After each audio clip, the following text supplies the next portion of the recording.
Hey y'all, it's Charlie. Thank you so much for clicking on this video. As you can tell by the title, today I'm going to be doing a flight attendant Q&A. So some of these questions are going to be coming from my Instagram and some of them are going to be coming from my YouTube comments. I'm going to try to rush through these as fast as I can while giving you the information that you need. If you like flight attendant videos, I think you would love my channel and I would love for you to subscribe. Do I have to pay for my hotel? No. When you're working your trips and you have a layover, your airline pays for your hotels. You don't even have to worry about it until you get there. You're not paying out of pocket for your hotel room. Do we always fly for free? No. Speaking for my airline and all the ones that I have done research into, we as flight attendants get to fly completely free inside the United States of America. If we're going out of the country, we do have to pay that country's tax, which is obviously a huge discount than paying for the whole ticket, so it's still completely worth it. As for who else can fly for free, personally at my airline, both of my parents fly free inside of the United States of America and one other designated person. This is usually reserved for a spouse. I don't have a spouse, so I just have one of my girlfriends as my other person that can fly for free. I haven't really looked into children that can fly for free, but I know people have their children flying for free too. So I'm gonna add information about that in the comment section because I don't have kids, so I don't really know. But trust me, I'll do the research, I'll put it in the comment section. Do you have to have a degree to be a flight attendant? No, it just looks good on the application. And I think any degree looks good on the application. Customer service degrees, nursing degrees, any medical degrees, communications, hotel management, tourism, that type of thing. But any degree looks good, but you do not have to have a degree to be a flight attendant in the United States. Are you assigned random flights or do I pick them? Both. A normal schedule as a reserve flight attendant, crew scheduling does my schedule for me, but on my off days, I like to pick up trips that I get to pick from the different trade boards that we have. People don't want those trips or they just don't have anyone to do it, then I can pick those trips up.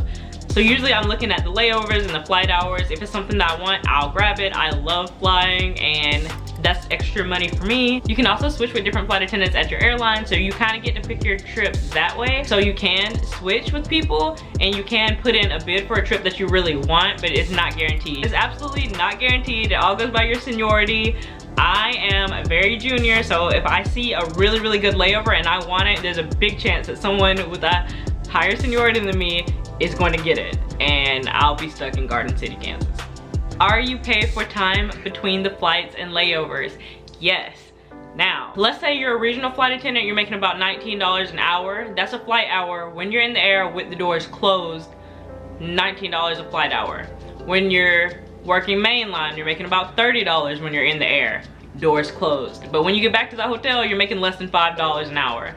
So let's say you have an 18-hour layover, but you have a 3-hour per diem. So that's the pay that you're getting when you're away from your base. You're at the layover hotel. You're gonna be making 54, that sounds right. Okay, 18 times 3? 18 times 3 sounds like 54 to me, so I'm gonna go with that. I'm dyslexic. If that's wrong, check me, I don't know. So yes, you are making money when you're just chilling at the hotel. And those per diems, yeah, it's only $3 or less, but they definitely add up. What flight attendant YouTubers do you watch? Ooh, let's see. I'm really particular about the YouTubers that I watch. I don't know why. I don't like the ones that are like sexualizing the uniform. That's not into me. I'm sorry, that was shady. I probably should edit that out. I love Ashley Smith TV. She's like Queen flight attendant YouTube for me. She's currently on a break, which I understand, but I miss her so much. I was big into Carrie Ann. She's also on a break from YouTube right now. Traveling with T. She's also on a break right now. Casey Cassidy, love her. And I've been getting into a lot of smaller channels and male flight attendants here lately. I feel like I should just name them all off because it's not fair to not name off these people. So like Hunter, Court, all these people. Okay, all the people that I love to watch, I'm gonna just put them on the screen because it's not even fair because I know I'm gonna miss somebody's name that I really love. So the ones that I can think of off the top of my head, they're gonna be right here. Are you afraid of turbulence / crashing? Turbulence, no. Actually, the answer to both of those answers are no. Turbulence, I'm not gonna say it's fun, but it's kind of fun. It's just a speed bump in the air. It's not that big of a deal. Just get in your jump seat. It's no big deal. Sit on the passenger, sit in an empty seat. Just do what you gotta do to sit down. As for the plane crashing, I'd probably be dead, so I wouldn't have to worry about it for long. So ain't no point of being scared. Oh, that was morbid. That might be my depression speaking. How much time do I get on my layovers? Usually about 12 hours to 18 hours, and anything more than 18 hours I usually just have as a lost day. A lost day is when you're spending like over 24 hours, you're not flying that next day at all. We of course do have those shorter layovers that are like right at that minimum time, but we usually get at least 12 hours. What's been your favorite layover? So currently I'm at a regional airline, so our layovers aren't just extravagant, but I have loved my Austin, Texas layovers because I just love Austin, Texas. And I recently had a Biloxi layover that I actually vlogged, and it was so much fun. But my favorite layover consistently has been Austin, Texas. Have you ever had an in-flight emergency? I haven't, which is crazy because I'm trained for it. Like, not saying that not saying that I want one to happen. I'm just saying, like, I got this degree, let's use it.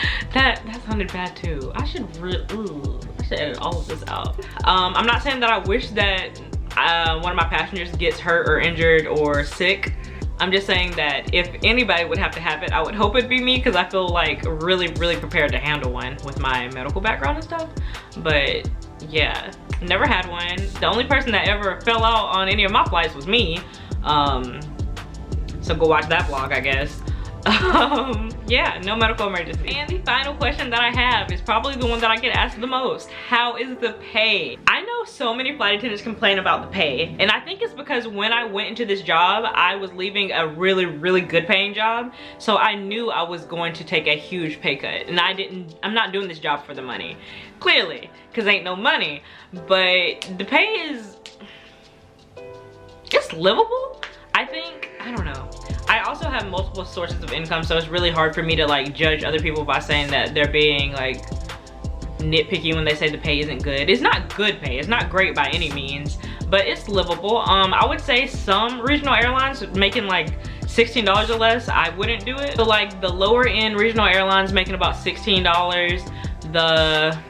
I don't want to say higher end regional airlines, but airlines like the one that I work at making about 20, 19, 50, starting off right there. I think that's way more appealing as a regional airline than making $16, because I wouldn't do this job for $16 a flight hour, especially with those short flights. I'd be broke. Then you have your low cost carriers. They're starting off at about $21, $22 an hour. That's getting a little better.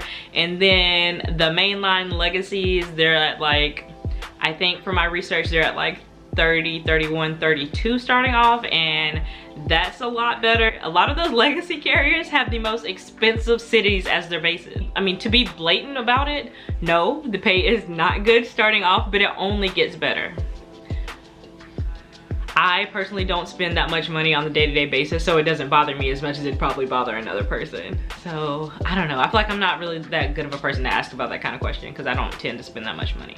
And that is the video. Thank you so much for watching. I hope that you got your questions answered. If you have any more questions, leave them in the comment box and I'll just comment back to you directly. If you don't feel like leaving a public comment, that's fine. You can hit me up on Instagram, on my flight attendant Instagram, or my personal Instagram, whichever one. I'll read them and I will talk to you personally. But that's all folks. That is it. Thank you so much for clicking on this video. Hope it was helpful. I'll see you in the next one. Bye, have a blessed day.